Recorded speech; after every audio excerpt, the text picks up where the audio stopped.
नमस्कार, मेरा नाम डॉक्टर सुनीत प्रकाश तिवारी है। मैं कंसल्टेंट यूरो सर्जन हूं और ये मेरा यूट्यूब चैनल है जिस पर मैं आपका स्वागत करता हूं। सबसे पहले बात आज करेंगे किडनी स्टोन के बारे में। किडनी स्टोन से आप अगर परेशान हैं, आपके कोई रिलेटिव परेशान है, जरूर सबके रिलेटिव में कोई ना कोई जान पहचान में किसी न किसी को किडनी स्टोन तो होता ही है। किडनी स्टोन का ऑपरेशन या इलाज इज नॉट डिफिकल्ट, लेकिन उसका बार बार होना बहुत फ्रस्ट्रेटिंग होता है, बहुत प्रॉब्लम करता है और कुछ पेशेंट्स में ये बार बार बनते हैं क्योंकि उसके बड़े सारे कारण होते हैं। मल्टी फैक्टोरियल डिजीज है तो सारे कारणों पर लगाम लगाना बहुत डिफिकल्ट है, उनके कारणों को जानना भी बहुत डिफिकल्ट है। बहुत ही एक्सटेंसिव वर्कअप के बाद हमें पता चलता है कि उसमें क्या प्रॉब्लम है। बहुत बार तो ये एक्सटेंसिव वर्कअप के बाद भी पता नहीं चलता कि क्यों स्टोन बन रहे हैं। तो आज मैं बताऊंगा एक ऐसी दवाई के बारे में, एक ऐसे बैक्टीरिया के बारे में जिसको डिस्कवर करने के बाद एक होप जगी है कि हम किडनी स्टोन को बार बार बनने से रोक सकते हैं। साथ ही बताऊंगा एक स्पेशल तरीका जिससे आप अपने किडनी स्टोन के बनने को रोक सकते हैं। चलिए स्टार्ट करते हैं वीडियो को अंत तक जरूर देखें।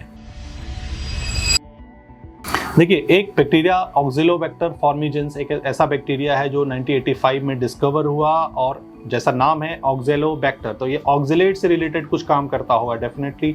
ऑक्सिलेट एक ऐसा कंपाउंड है जो बॉडी से अब्जॉर्ब होके, जो हम बाहर से खाते हैं, कंज्यूम करते हैं, उससे बहुत सारा ऑक्सिलेट होता है। साथ ही लिवर भी आपका शरीर में कुछ ऑक्सिलेट बनाता है और वो इंटेस्टाइन से ऑब्जर्व होकर ब्लड में जाता है। ऑब्जॉर्ब होने के बाद वो किडनी में जाता है। किडनी में वो ऑक्सिलेट कैल्शियम से बाइंड होकर किडनी स्टोन को बना देता है। ये किडनी के स्टोन बनने की नॉर्मल प्रक्रिया है। अब ये जो बैक्टीरिया जो होता है वो 6 से 8 साल तक के बच्चों में 90% बच्चों में पाया जाता है, पर जैसे जैसे हम बड़े होते हैं तो रिपीटेड यूज ऑफ एंटीबायोटिक्स और बहुत सारे कारणों से ये बैक्टीरिया धीरे धीरे हमारे शरीर से खत्म हो जाता है और एडल्ट में ये सिर्फ 50 से 60% लोगों में ही ये बैक्टीरिया पाया जाता है। तो ये बैक्टीरिया को रिप्लेनिश करने के लिए बहुत सारे कैप्सूल्स और बहुत सारे फॉर्मुलेशंस अब मार्केट में आ गए हैं और उनको हम सप्लीमेंट की तरह देते हैं for 3 months to prevent kidney stone formation. और अब बात करते हैं कुछ रिसर्चेस के बारे में। एविडेंस क्या है? जैसा कि आपको पता है, जो हमारे साथ पहले से जुड़े हैं, जो हमारे सब्सक्राइबर हैं, उनको पता है कि इस चैनल पे सिर्फ और सिर्फ मेडिकल फैक्ट्स और रिसर्च प्रूवन बातें होती हैं। तो इस पर रिसर्च क्या है? देखिए, रोडेंट्स में यानी कि रैट्स में ये बहुत सारे रिसर्चेस किए गए। उसमें देखा गया कि ऑक्सिलोबैक्टर फॉर्मिजेंस के सप्लीमेंट देने के बाद उनमें ऑक्सिलेट के ऑब्जॉर्प्शन यानी कि इंटेस्टाइन से जो ऑब्जॉर्ब होकर ब्लड में जाता है उसमें कमी आई और साथ ही साथ किडनी में जो ऑक्सिलेट पहुंचता है उसमें कमी आई और blood level of oxalate is also very much reduced.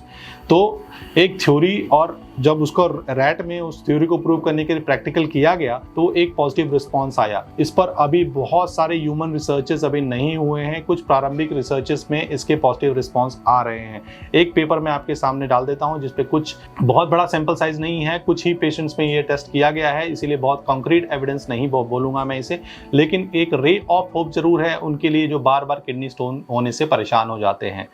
तो इस तरह के सप्लीमेंट्स आज ऑफ लेवल हम यूज करते हैं to prevent recurrent kidney stone formation और बहुत सारे फॉर्मुलेशन आपको मिलेंगे और किसी एक्सपर्ट की मदद से आप इस दवा को ले सकते हैं। उम्मीद पर दुनिया कायम है, तो उम्मीद करता हूं कि ये ड्रग आगे जाके एक रामबाण इलाज साबित होगा जिनको बार बार किडनी स्टोन हो रहा है उसको प्रिवेंट करने के लिए।